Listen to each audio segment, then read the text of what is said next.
Canton Fair, I'm coming. This year's Canton Fair is as crowded as ever. It might be the largest trade show I've ever attended.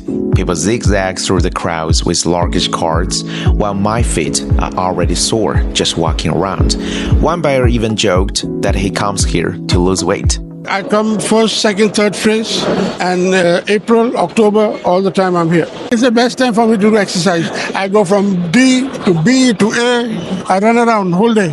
Over the years, the fair's popularity has skyrocketed. More influencers are covering it, but the real jewel, the sheer number of buyers, especially international ones.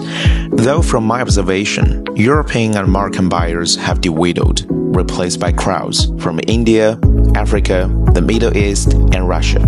I met several Indian buyers who generously shared insider perspectives. India is a very big country, and population India is larger than Chinese.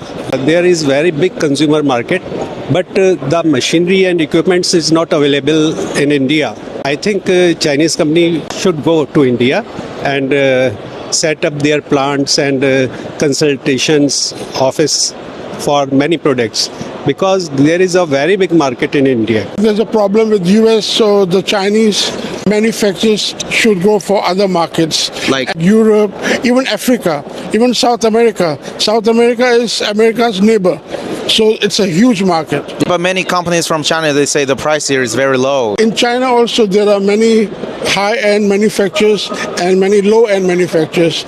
So sometimes it's a win-win situation that they have to find some middle ground. Okay, just to find the proper clients. Yeah, the proper clients, yeah. Then there were African buyers. Their stories might just reshape your assumptions about the continent. So where are you from?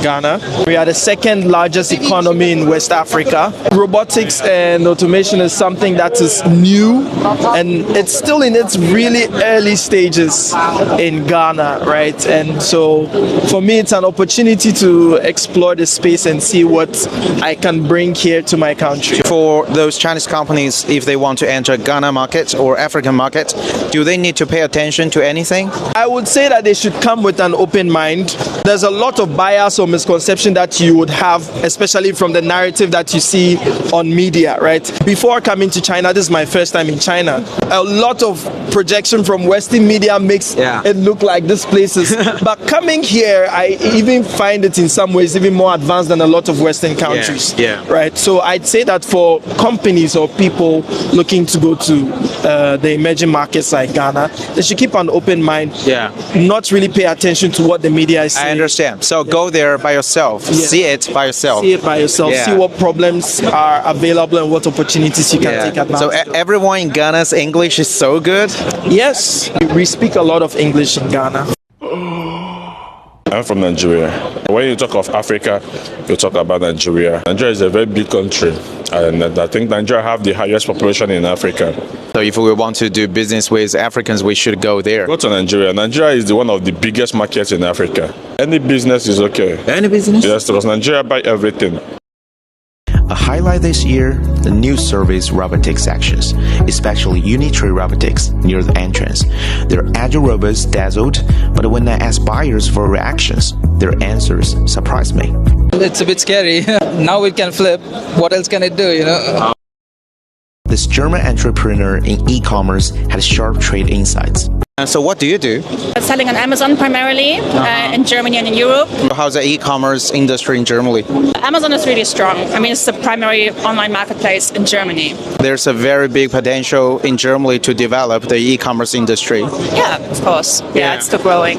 In Germany, there are quite a lot of smaller companies, local companies that sell on Amazon as a private label. And yes, we tend to place smaller orders. We love working with Chinese suppliers because it's easy. It's easy to find suppliers and to communicate and to place orders. And obviously you need to find a supplier that can work with smaller MOQs. US tariffs were a hot topic. You'd overhear debates everywhere.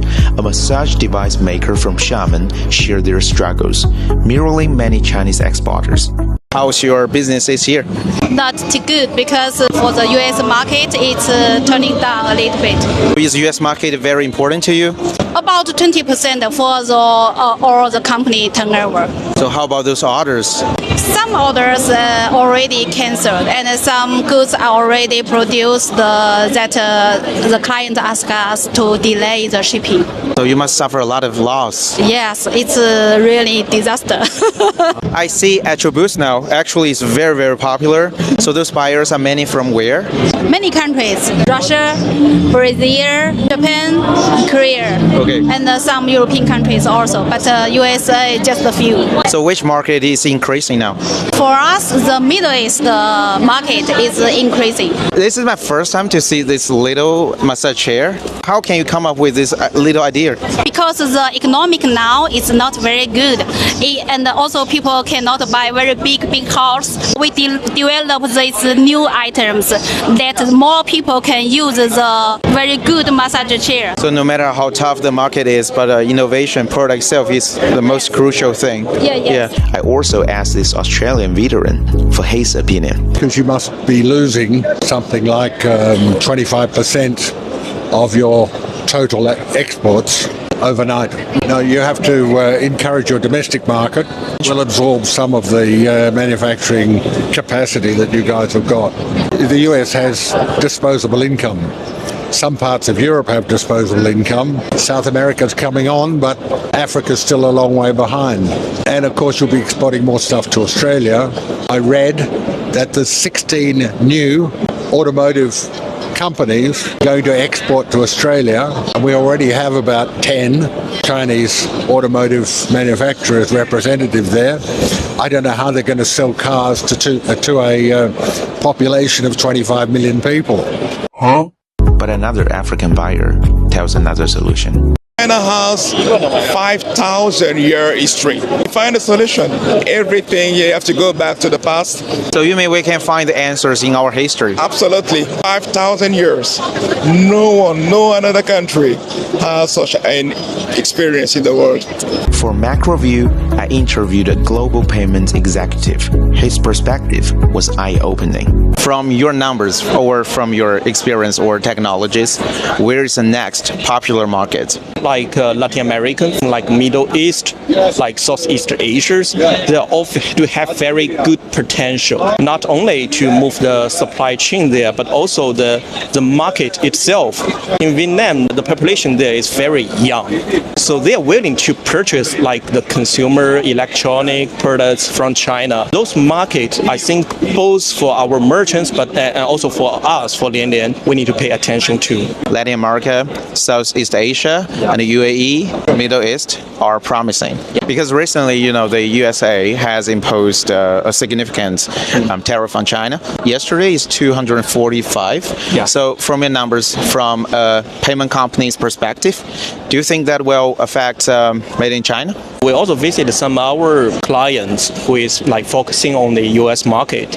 What they told us, it is they propelled this for many years. That year after 2018, they already moved some supply chains to the Southeastern countries. It's quite different from 7 years ago. So from the payment numbers, I mean the money, paying to the US now decreasing? No. Oh, still no. Still no. That's surprising. Probably you guys can guess why. That's a wrap on my Canton Fair adventure. See you next time.